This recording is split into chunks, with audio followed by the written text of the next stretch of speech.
Okay, awesome. Chapter 3. Right, so this is ultimately about prospecting and finding business, right? I say prospecting so that you can hear me loud and clear. Okay, this is you going out there in the marketplace and getting business. Okay, so people like Herbert here, right? Herbert markets his business. He prospects, right? Me myself, when I create content and I put it out there, even this content, I'll put it on my social media so much that my intention with it is to ultimately prospect and get people to come in and work, under my agency, right? I have an interest when someone says yes to me in all aspects of my business because I earn from that, right? So the idea behind prospecting and finding business is going out there in the marketplace and contacting and saying, hey, look, this is what I do and I'd like to do business with you. Could I ultimately serve you in this manner or in this one? If not, why cannot I do it right now? If I didn't do it right now, when could I do it? You don't want to give up on your prospect. You want to find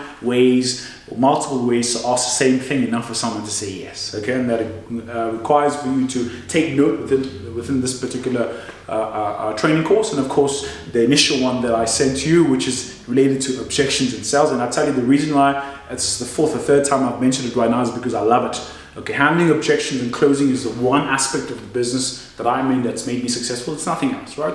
Well, everything that's basic has helped me, but it's really been able to handle objections and closing a transaction. And you may think that if you would have worked or if you've come from a sales environment and they gave you a sheet with objections in sales and told you this is what sales is, and you think that was enough, it's not. Okay, now the training I've undergone has taken me thousands and thousands of hours. Okay, it's taken me hundreds of thousands of rands that I've spent in my own money and time to ultimately put me in a position where I've made over 7 figures at this point in my career in a short 3 years. Right. So prospecting and finding business is the one point I want you to take away from this. Okay, it's just getting the business. I'll rush through these slides, but again, I've sent them to you. I just want you to listen to things that I say and how I say them, enough for you to adopt the mentality that I have, okay? In hopes that, of course, you do 10 times more than I have done in your position, okay? Well, outbound dominance, okay? This is really related to you making phone calls, okay? Sitting down and making phone calls and dialing and getting someone to say yes to you, right? To finding an opportunity to help someone who's a landlord, who's a seller, okay? Ultimately puts you in a position to put you in a financial gain position, right? Because of course there's going to be an exchange and you are ultimately selling someone's property or renting it out, okay? And the way in which you only find out is sitting down and making outbound calls, okay? Now, how to find these property owners? Like I mentioned, of course, you'll have access to the system, which is Virtual Agent Lightstone. You'll be able to extract all the owners in a particular building or street. Okay, you'll be able to use their information, put it on Virtual Agent, and get their cell phone number. Now, as an agent, you are allowed, and you are one of the very few people who are by law, right, and under the PPRA guidelines, okay, known to have the permission to extract and call a landlord or a seller, okay? That is your job. That's how you do business, and it's within the legislation that you are permitted to do this at particular times. If I'm not mistaken, it's at 9 to 5, Monday to Friday, 8 to 1 on Saturday, and never on a Sunday.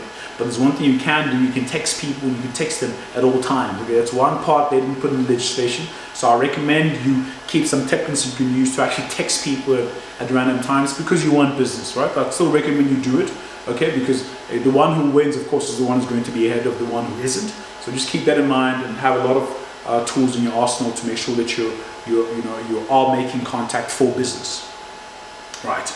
Okay, so cold calling lands and sellers. Okay, so I have a script I'll give to you, but the script isn't important, as is your ability to handle someone's objection and closing them to saying yes to you. Okay, so picking up the phone call, saying, hey, my name is Nkululeko, I work for this particular company. I'm calling about your property at the Capital on the Park. Right? Would you be in the market right now to either sell or lease out your property, yay or nay?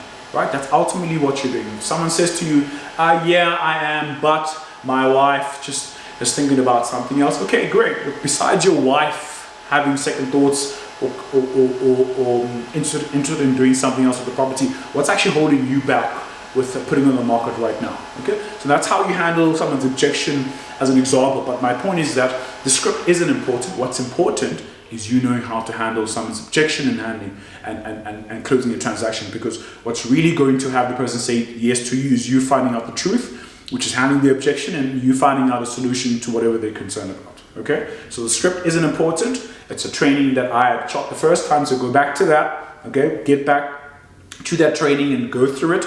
Ask me questions. In fact, ask me questions on these. If you could create 10, 20, 30 questions for me, I'll send you back a long list of questions that even other people ask, enough for you to get all the information to you to have and retain, so that you can have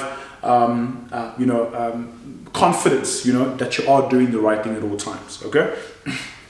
But go back to that original training.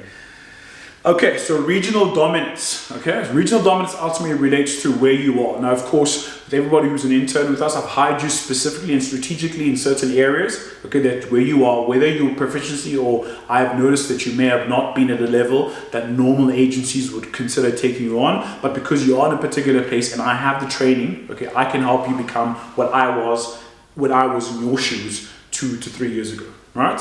And the location that you are is going to be very imperative, and the location that you choose, right? And the money that you make is going to be highly dependent on the location that you choose. So keep that in mind. If you're in Sandton, if you're near to Sandton, even if you're in the, as far, or if you're on the outskirts of Sandton, as an example, choose Sandton. Okay, if you're in the outskirts of the east, choose Bedford. Just an example, but choose places that are quite lucrative in terms of, I'm going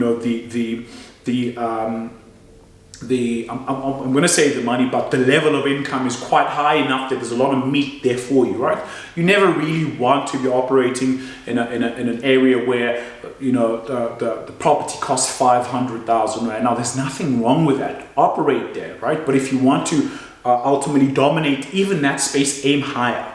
Okay, get to a place and aim quite high. Do the deals that are R1 million too. But aim high so that you don't constrain yourself. You never want to be in an industry where 10, 20 years down the line, you're still feeling the effects of inflation, for instance, right? And by aiming high, you'll curb that so much that 10, 20 years time, you sell 20, 30, 40 million properties like it's no one's business, okay? Because you aim high in the beginning. So keep that in mind. Wherever you are, I'm not saying don't choose the east or don't choose a property that's 500,000 rand to sell it. Okay, Joey just got a listing right now for 650,000 rand, and she's already signed an OTP, or rather sent out an OTP within a week of listing that property, right? Properties turn over, but my point is I want you to be very open to operating at a high level so much that you're targeting high amounts of business. Okay. And your region will help you determine where that, that section is. Great. So for sale by owner, right? And to let by owner. Now you get these listings on Property 24, on Facebook Marketplace. Okay, you do not shy away from people who are landlords who've listed them themselves. And you'll see, if you go on Property 24 and you scroll down to the bottom, it'll say if it's an agent or if it's say listed by owner. Okay, don't shy away, contact, because that's an opportunity for you to help someone who thought they could do it themselves and found out, actually I can't, right? Or they could be having some other issue that you are going to jump in and handle whatever objection they may have given you the business. But the point is that don't shy away from anyone who's an owner who's doing it themselves, right? They'll still need you anyway. Right, so expired and old listings, okay? Now, those are found on Property 24. Your job is to find them, okay? Get in contact with either those sellers or get in contact with those agents and see how you can help them. Okay, now this ultimately is it's a bit more further, okay, a method as opposed to cold calling someone right now, but it is an avenue you can ultimately, attack. But just keep in mind that there's various ways for you to get business, and it just means that you need to go out there and start contacting people. Okay? Personal network farming and systematic referral prompts. Now, I operate now on referrals. 90% of my business comes because people know I've been doing this. It's been 3 to 4 years now. Okay, so that's where my business comes from right now. But you're at a point where you need to still go out there and contact people. I still do it today, even though people refer to me, but I love it. I still do. I still find value in going out there and contacting. So you ultimately need to as well. right? Personal network farming, ultimately same, more or less as referrals. But if you're an intern and I mentioned to you this first time and you watched the previous training, reach out to the people that you know, your power base, and find out if there's anyone that you can help. Tell them what you do right now. I guarantee you'll get some business there, right? Digital connection mastery.